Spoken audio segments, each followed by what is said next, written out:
Joyland, la revolución del podcast presenta. Good boy.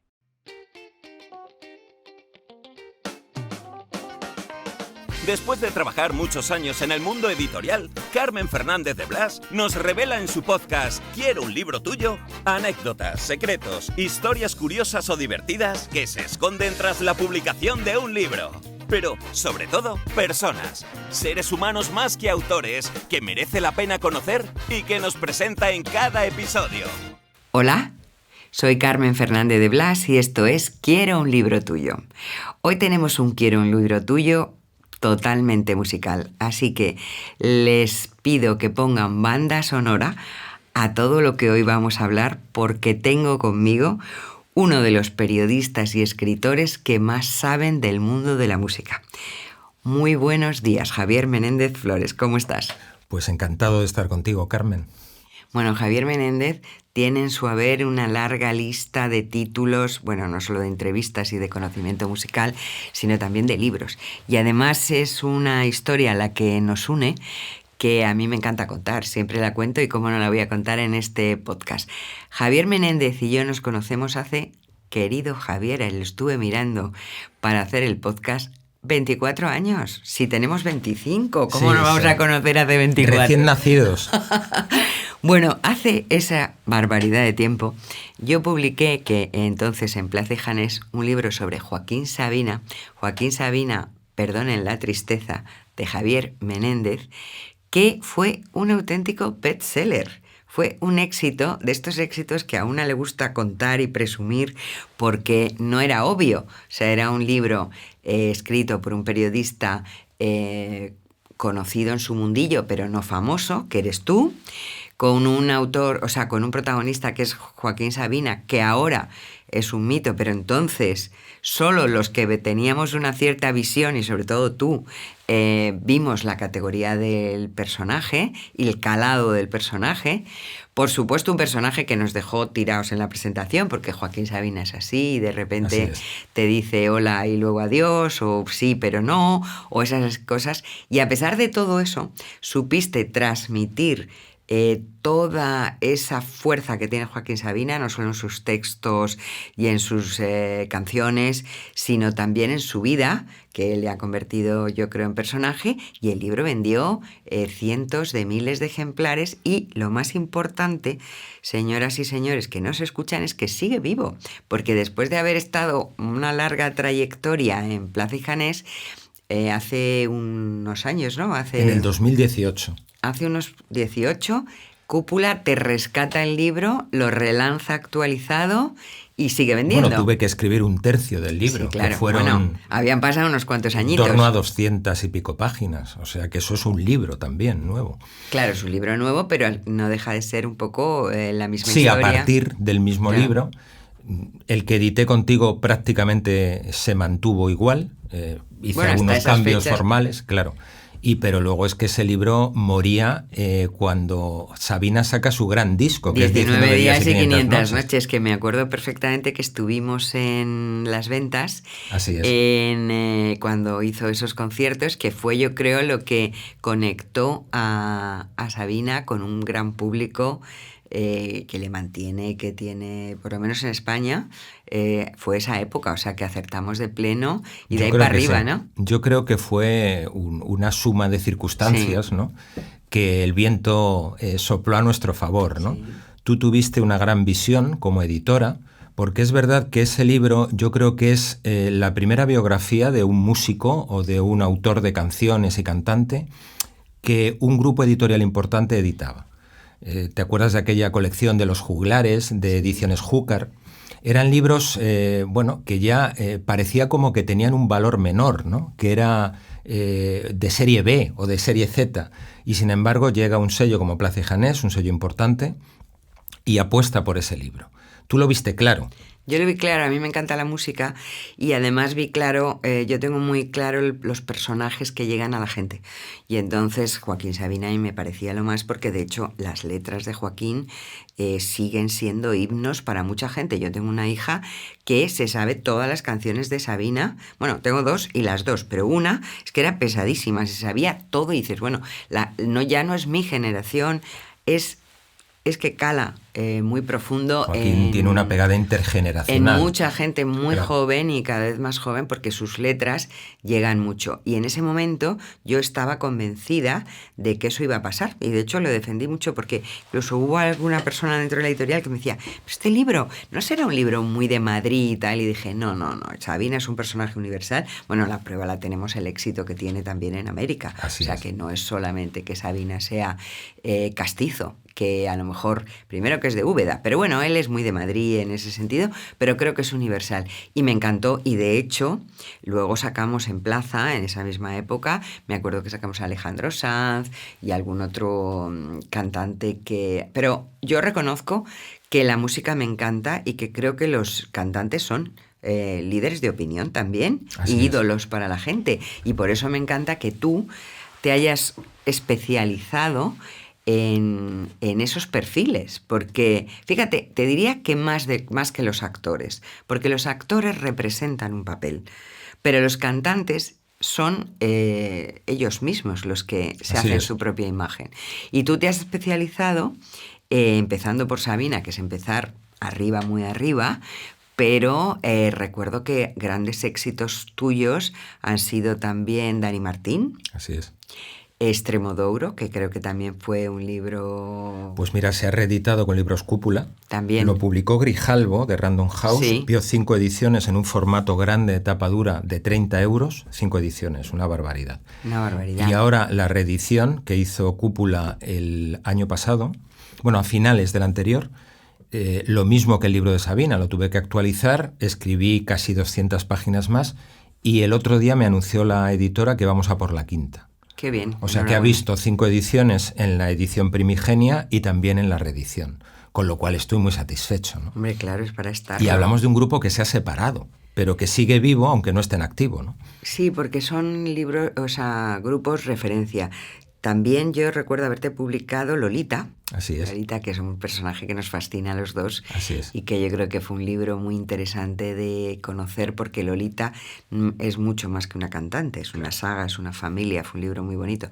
Miguel Bosé, yo creo que también ha sido otro libro que coincidimos y yo qué sé, y ¿quién más? ¿Me dejo gente o qué? Bueno, esos han sido los importantes. Los más importantes, sí. Sí. Y bueno, es verdad que el éxito de Joaquín Sabina me arrastró un poco a hacer ese tipo de libros, ¿no? Pero siempre buscando personajes que tuvieran cosas que ofrecer, con sustancia, ¿no? Con peso. Tú lo has dicho muy bien. Un actor, pues bueno, forma parte de un reparto y al fin y al cabo ha sido elegido para representar un papel que él no ha concebido, ¿no? En el caso de Sabina, ¿qué es lo que tenía Joaquín? Pues un hombre muy inteligente, con mucha biografía detrás, que se había buscado la vida en Londres durante 7 años, se exilió, viene a Madrid y se la sigue buscando, y bueno, pues tenía discurso, y tenía también opiniones políticas, y conectaba con la gente, ¿no? En el caso de Miguel Bosé, pues todos sabemos que es quizá la gran figura, el gran icono pop, ¿no? Sí, sin de duda. los últimos 40 años. Más allá de que en los últimos años pues haya tenido posturas que a lo mejor nos gustan menos o haya tenido desatinos, ¿no? Pero como figura pop... Bueno, pero la personalidad no te la quita, No, claro. Porque él tiene una personalidad. Yo creo que lo que tira de un libro y de un personaje así es su personalidad. Es decir, yo siempre he dicho que yo admiro muchísimo a Serrat, y los libros de Serrat no han funcionado. ¿Por qué? Porque Serrat es un gran cantante y tiene una gran historia también, pero no tiene ese halo, ese carisma de personalidad propia que puede tener Sabina, que puede tener también Que lo tiene Bosé, sin duda. que lo porque tiene Bosé, Dani Martín, y por que lo ejemplo. tiene Dani Martín, porque Dani Martín también es un personaje controvertido, evidentemente. Si no es muy controvertido, si eres todo políticamente correcto, no funcionará el libro. Así es. Y luego fíjate Extremoduro, ¿no? Claro, Extremoduro, bueno. cuando anunciaron la gira que iban a dar con motivo de la separación del grupo, vendieron en un día 200.000 entradas. Batieron todos los récords, no solo de un artista español, sino también extranjero. Qué bárbaro. O sea, ni los Stones, nadie ha vendido, ni Bruce Springsteen, nadie ha vendido, ni Madonna, ni Michael Jackson. Ha vendido tantas entradas en España en un día. Y eso te da la medida exacta de quiénes estamos hablando, ¿no? Que son también referentes generacionales. Si Extremoduro anunciaran que van a dar finalmente esa gira, arrasarían. Porque si vendes 200.000 entradas en un día, es que puedes vender 1.000.000 perfectamente, ¿no? No, una barbaridad. ¿Y cómo han sido esos procesos? Yo conozco directamente el de Sabina y algún otro, pero ¿cómo llegas a esos personajes? Quiero decir, ¿eres tú el que les dices, oye, me encantaría hacer un libro? Ellos que ya tienes, porque efectivamente al haber entrado tan fuerte con Sabina, si yo fuera un cantante diría, hombre, pues igual esta persona es la adecuada para trabajar con él para este libro. ¿Cómo ha sido la cosa? ¿Eliges tú? ¿Te eligen? Siempre han sido propuestas que yo he hecho, salvo en el caso de Extremo Duro. Lo que pasa es que en el caso de Extremo Duro fue curioso, porque yo entrevisté a Roberto Iniesta cuando él presentó una novela.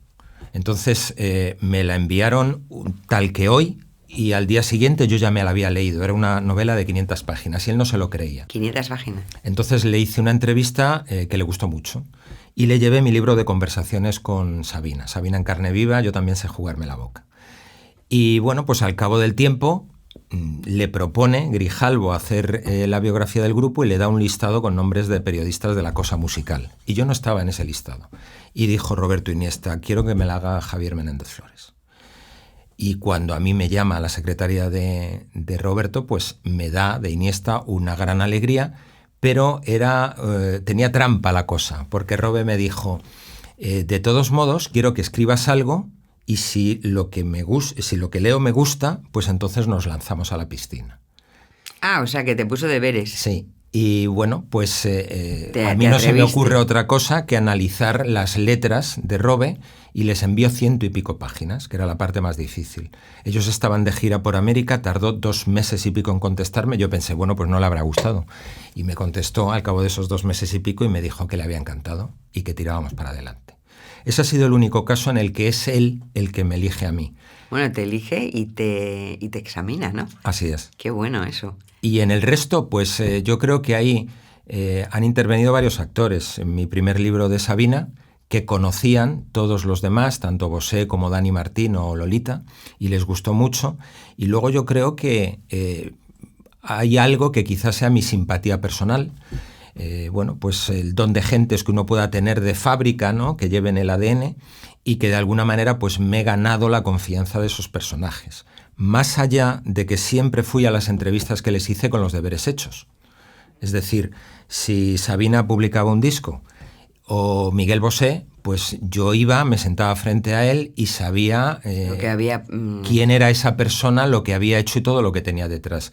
Eso, para un artista en general, no solo para un músico, es muy satisfactorio. Y yo mismo, cuando publico libros, por ejemplo novelas, para mí es muy reconfortante tener un periodista enfrente que se ha leído mi libro, claro, y que sabe de qué está hablando, ¿no? Eso hace que la conversación adquiera un cariz completamente distinto. Bueno, y también yo creo, Javier, precisamente que tu faceta de novelista, que eso quería entrar ahora, pues también ayuda, porque al final construir una biografía es un relato. Y es un relato que si sabes escribir y construir una vida, una historia, y tienes un mimbre de novelista, pues es mucho más ameno que, o sea, yo creo que hay una diferencia entre una entrevista en un periódico y en construir una biografía, porque en esa biografía tiene que haber, bueno, una parte de escritura y de novelista en el fondo, aunque tengas el argumento te lo dan, pero tú tienes que saberlo contar, y yo creo que eso es muy importante. Hay muchas también maneras de enfocar y de construir, claro, y de estructurar, ¿no?, una biografía. Siempre he tenido muy claro que no hay géneros en ese sentido. Cuando un escritor es escritor, lo que tiene que conseguir es construir un relato que se deje leer y que te lleve de la mano, ¿no? El lector, en ese sentido, es soberano. Es decir, tú empiezas a leerte un libro, no te convence porque te resulta pesado y lo dejas. Sí. Tienes otros millones de libros. Y en ese sentido yo creo que da igual que cultives el género de la no ficción o el de la ficción, tú tienes que conseguir atrapar al lector. Y creo que una biografía tiene que tener ritmo y tiene que estar viva. Totalmente. Y yo creo que a ti, esto de la no ficción se te da muy bien. No digo que la novela no, pero la novela es un género muchísimo más difícil porque hay una enorme competencia. Pero en la no ficción no todo el mundo sabe contar, aunque sea una historia que en teoría se la saben todos, ¿no? Quiero decir, tú sabes la biografía de una persona o el relato de una historia.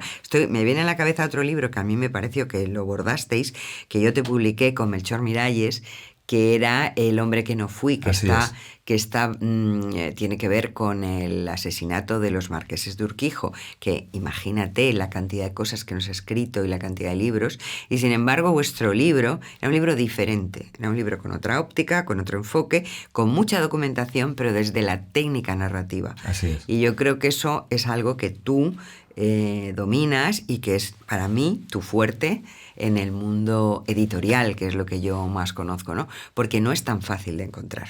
No, ese libro es una novela, claramente, pero como Claro. tú bien has dicho, más allá de la documentación que nos leímos, todos los atestados policiales, todo lo que se había publicado sobre los libros, sobre todos los libros publicados sobre ese caso, todo lo que salió en prensa, que estamos hablando, pues todo lo que había publicado el histórico del diario ABC, del diario El País, la revista Interview. Luego los sumarios del caso, estamos hablando de miles de páginas. Sí, tremendo. Y más allá de eso, yo entiendo que hay un personaje al que tuvimos acceso, que es Javier Anastasio de Espona, sí. que se fuga cuando va a ser llevado a juicio, bueno, después de cumplir 3 años y medio de prisión preventiva. Era el amigo que acompaña a Rafael Escobedo a casa de los marqueses la noche de autos, y el que se deshace del arma, que desapareció y nunca estuvo en el juicio, ¿no? Y yo vi que la vida de este personaje era muy interesante, muy literaria. Entonces decidimos construir un relato a partir de esa persona, sin olvidarnos, por supuesto, del crimen. Y yo creo que ese fue el acierto de ese libro, porque era una novela. Totalmente. Una novela de aventuras. Sí, pero darle actualidad o otro enfoque a un tema que ya se había contado mucho, creo que tiene un gran mérito. Ahora acabas de sacar otro libro que creo que se llama Si tú me dices, ven, lo dejo todo, lo sigo yo, que eso no lo pone. Conversaciones con grandes figuras de la música. Claro, que ahí un poco recopilas todos tus conocidos, amigos del mundo de la música. ¿Quién te parece más interesante en este momento del mundo de la música? En este momento. Sí. Interesante. Bueno, yo creo que Roberto Iniesta, Robe, de Extremoduro, que está haciendo trabajos por su cuenta muy sólidos, desde luego está en la cima, ¿no? También Dani Martín. Yo creo que la pegada popular que tiene hoy en día Dani Martín no la supera nadie. Creo que es el nuevo Alejandro Sanz, por decirlo de alguna manera, ¿no? El Alejandro Sanz que triunfa con Corazón Partido en aquellos años. Época, sí. Pues yo creo, igual que triunfó Mecano unos años antes, yo creo que esa conexión con el público la tiene hoy por hoy Dani Martín.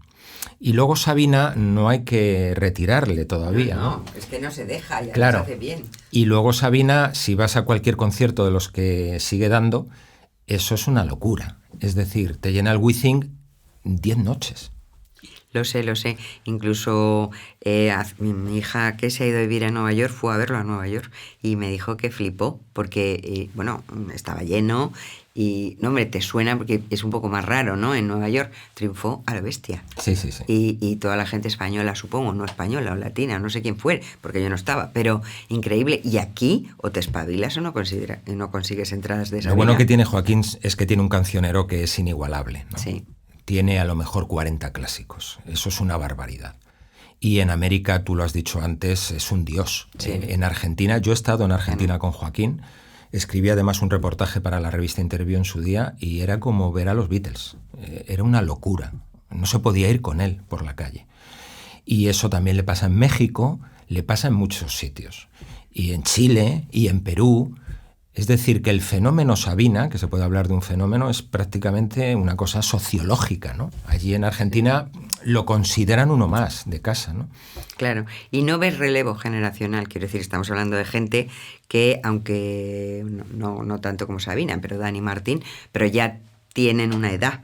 Del panorama más joven, ¿tú ves algo que interese? ¿O ves algún atisbo de...? Yo creo que ha cambiado el interés de los jóvenes por la música. Ahora se consumen otros géneros. El rock, estamos con el debate de si ha muerto o no, el rock no morirá nunca, ¿no? No. Pero es verdad que el rock no interesa a los jóvenes tanto como interesó en su día. Es normal, por otro lado.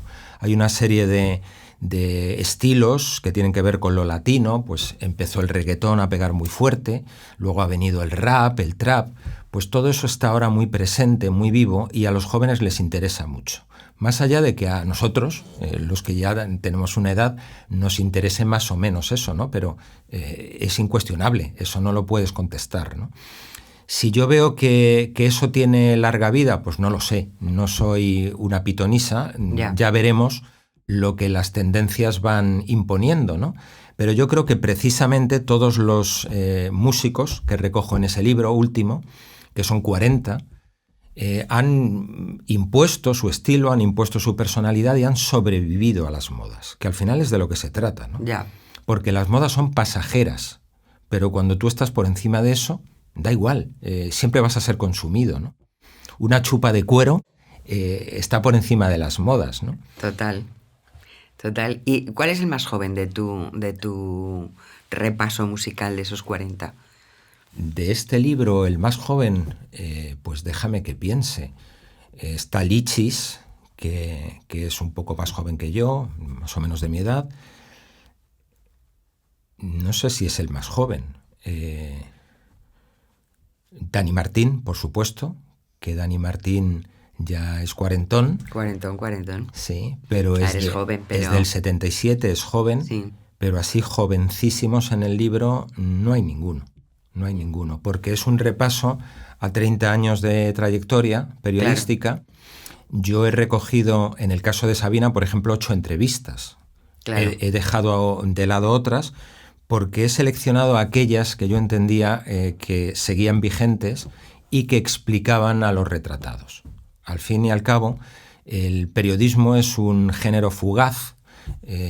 Ya sabemos que tú puedes hacer una entrevista hoy y el año que viene pues no estar viva. Sin embargo, yo siempre me he enfrentado a mis entrevistas periodísticas pensando que tenían que perdurar y que en un futuro debían ser incluidas en un libro, que como tú sabes este no es el único que he hecho de entrevistas, ¿no? No, lo sé, pero es el último y entonces es que interesa hablar. Sí, yo me acuerdo que además has escrito, que también es otro tema interesante, sobre la movida, cosa que ahora se habla mucho, pero la gente, a veces escucho cosas que digo, yo creo que no saben muy bien lo que fue aquello, y tú tienes un libro sobre la movida. Diccionario enciclopédico, Madrid sí fue una fiesta, con libros cúpula. Exactamente. Que es un libro en el que de alguna manera pues es heterodoxo, en la medida en que yo lo que hago es desmitificar la idea de que fueron unos pocos escogidos, unos cuantos niños de papá, que con Almodóvar al frente, Alaska y los Pegamoides, Radio Futura, la movida, como yo digo en el libro, fue una primavera superlativa que sucede a los 40 años de dictadura franquista. Entonces se empiezan a respirar aires de libertad y en España suceden muchas cosas, concretamente en Madrid. ¿Por qué en Madrid? Porque en Madrid estaban las revistas, estaban los periódicos, estaban las emisoras de radio, estaban las televisiones, estaban los sellos discográficos y era a Madrid donde había que ir para hacer una carrera artística, ¿no? Pero yo he querido, como te digo, romper ese mito de que fueron 4. La movida lo que fue es, como te digo, una primavera superlativa y tenían cabida todos los géneros. Yo he metido a los heavies, he metido a los flamencos, he metido el cine kinky. Es decir, gente que fueron coetáneos de los que salen siempre cuando se habla de la movida y sin embargo han sido olvidados, ¿no? Yeah. Y a mí me parece que fueron tan de la movida como los canónicos. Totalmente de acuerdo. Y además yo creo que Madrid siempre ha sido muy fiestera y muy abierta. Así y es. Muy divertida. Y me parece que ahora al hilo de lo que estás contando, no reía, pero me comentaba con gente a raíz del fenómeno de la canción esta de Eurovisión que se llama Zorra o algo así. Zorra. Así es. Yo me acordaba de la canción de Las Vulpes que se llama Soy una zorra. Y que bueno, era, o sea, quiero decir que en aquellos tiempos ese tipo de cosas era como normal. Bueno, yo en el libro recojo una entrada solo de esa canción y otra del grupo. Y luego de Caja de Ritmos, que es el espacio, el programa de televisión que fue retirado de antena a raíz de la emisión de esa actuación, que lo dirigía Carlos Tena, recientemente fallecido. Y bueno, eso fue un escandalazo. Precisamente fue un editorial de Anson en el diario ABC el que desata la caja de los truenos, ¿no? Y bueno, aunque estaba gobernando el PSOE y Radio Televisión Española dependía de los socialistas, yo creo que les impuso, se asustaron un poco y bueno, pues Carlos Tena fue cesado. Y aquello fue un escándalo impresionante, ¿no? Estamos hablando del año 83. Claro, pero ya ahí se hablaba y había un lenguaje muy provocador, que ahora a veces también me sorprende cuando quieren censurar canciones que realmente, bueno, nosotros hemos cantado sin mayor problema, ¿no? Bueno, las canciones de Almodóvar y McNamara eran lo más subversivo del mundo. Y las de tantos otros, Siniestro Total, por ejemplo, sí, ¿no? Sí, los títulos eran impresionantes. Y las letras. Entonces no había corrección política, que es lo que nos sobra ahora, ¿no? Eso te iba a decir, que yo creo que es que esto va un poco para atrás, ¿no? Tú ves las entrevistas que se hacían en televisión española en los años 80 y es que son impensables hoy en día. Los periodistas decían aquello que querían decir, lo que se les pasaba por la cabeza, y los entrevistados también. Y me parece que en el mundo artístico no se le pueden poner diques. Tú no le puedes decir a una persona lo que puede decir y lo que no, y mucho menos a una obra artística, ¿no? Que tiene que ser libérrima. Lo que está pasando hoy en día a mí me parece demencial. Estoy totalmente de acuerdo. Yo creo que tendríamos que insistir en eso, o sea, en quitar todo lo políticamente correcto o lo que alguien determina que es políticamente correcto del mundo del arte y de la creación. Porque es verdad que si ahí no tenemos un poco de libertad para exponer y para debatir, siempre con respeto, obviamente, pero hay cosas que son fundamentales para el avance y para la creatividad, ¿no? Hay mucho neopuritano y luego están las redes sociales, que tienen una cosa que a mí me parece terrible, y es que personas que se camuflan, se parapetan detrás de nombres falsos y sin dar su cara, critican a todo Dios. Ya. Entonces, bueno, pues yo que estoy haciendo entrevistas constantemente en el diario La Razón con músicos, me dicen que se lo tienen que pensar 10 veces antes de publicar cualquier cosa en redes, porque cualquier cosa que digas hoy en día es susceptible de herir a alguien, ¿no? Y de ofender a alguien. Eso en la movida no se lo planteaban. De hecho, en los años de la movida, en los años 80, era más importante escandalizar, provocar, claro, que la calidad de lo que hacías, ¿no? De hecho, hay un género ahí, ¿no? Claro. Que no. Y ahora, hombre, es una pena, porque yo creo que las redes sociales, a mí me gustan las redes sociales, pero es verdad que no pueden condicionar la opinión de los demás y sobre todo no pueden machacar a los demás. Entonces, si un cantante le quitas la provocación, el propio Sabina, o sea, de una manera poética incluso, pero en su momento, bueno, pues tiene letras que puedes estar o no de acuerdo, pero son maravillosas. Ya, entonces, pero se está revisando todo y luego está lo de la cultura de la cancelación. Bueno, eso me parece terrible. Que es terrible, que hay cineastas, literatos que están por encima del bien y del mal como autores y sin embargo están siendo prohibidos. A mí eso me parece, creo que hay que separar la persona del artista. Mira, estamos totalmente de acuerdo y el otro día en una charla que daba yo en un curso decía eso, que es que no podemos confundir porque nos cargamos la literatura. Así es. ¿Quién era Céline? Claro. ¿Quién era Pablo Picasso? Pablo Picasso resulta que era machista. Pues, hombre, es que Pablo Picasso vivió en una época en la que no puedes trasladar los valores de una época a otra. Y sobre todo, estamos hablando de sus poemas, estamos hablando de sus cuadros, estamos hablando de su música. Por favor, no confundamos. Y si alguien ha cometido un delito, porque imagínate que tú puedes ser un gran escritor y ser una malísima persona, incluso un asesino.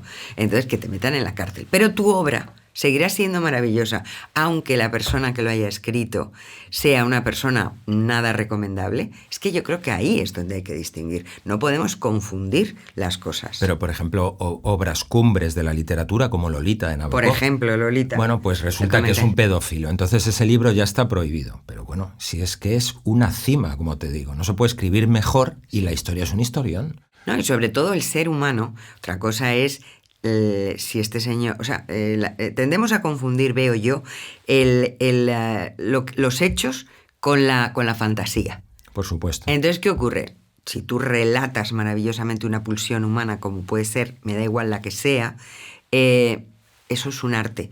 Si tú resulta que esclavizas en la realidad, me da igual una mujer, un niño, un hombre, un tal, entonces eso es un delito. Exactamente. Pero por favor, no confundamos los términos. El terreno de la ficción debería ser sagrado, y en el cine exactamente igual, ¿no? A Woody Allen se le ha dado mucho, Bueno. y mira qué obras maestras tiene, ¿no? Yo Claro. creo que nadie que ame el cine puede decir que Woody Allen es un mal cineasta. Por y supuesto. al final, ¿de qué estamos hablando? ¿De arte o de vida? Porque es que son dos cosas distintas. Y sobre todo, ¿quién es el gran juez que, porque es que en muchos casos encima no hay un juez que haya condenado a esa persona? Así es. Hay una condena que antes llamábamos del telediario y que ahora es de las redes sociales, que hay un grupo, pero no hay una condena real, que a lo mejor esa persona resulta que no ha sucedido nada de Bueno, lo que le han fíjate, achacado. Michael Jackson, por ejemplo, que fue absuelto de todo, ¿no? Claro, por eso entonces... Y sin embargo, pues en vida fue completamente proscrito, ¿no? Un tipo que fue realmente el rey del pop y que reinventó la manera de entender la música pop, ¿no? Y que era un genio absoluto. Bueno, siempre nos quedarán escritores como tú que rescaten vidas terribles para que la gente conozca más a las personas a las que amas, porque cuando tú amas la música, al final acabas queriendo a ese cantante y en este caso tu trabajo tiene la recompensa de muchos lectores, de lo cual yo me alegro. Me alegro muchísimo haber empezado tu carrera, porque fue tu primer libro, ¿no? Sí. Bueno, eso me encanta, y que hayas llegado hasta aquí tan fresco, tan estupendo y tan joven y sin cancelar. Como tú, y sin cancelar. Y sin cancelar. No voy a permitir que me cancelen. Me parece fantástico, Javier, y espero que para tu próximo libro, para tu próxima novela o cuando tú quieras, sigamos charlando otro ratito en Quiero un libro tuyo. Será un placer como siempre. Un placer tenerte. Gracias. Muchas gracias. Si te ha gustado este podcast y quieres más información, síguenos en nuestras redes sociales, @somosjoyland o en nuestra web joyland.es. No olvides darle al botón seguir para enterarte de nuevos episodios. Quiero un libro tuyo es una producción de Joyland. Dirección y guión, Carmen Fernández de Blas. Producción ejecutiva, Hernán Zin. Dirección de producción, Ainhoa Martín. Locutado por Fernando Simón. Diseño de sonido, Alberto Cerro. Diseño gráfico, Julia Cernuda. Edición de vídeo, Lorena Gracia. Dirección comercial, Alberto Rojas. Producción Wowland, Fernando Pastini. Redes sociales, Sergio Corredor. Una idea original de Hernán Zin. Joyland, la revolución del podcast. Una empresa del grupo Wowland.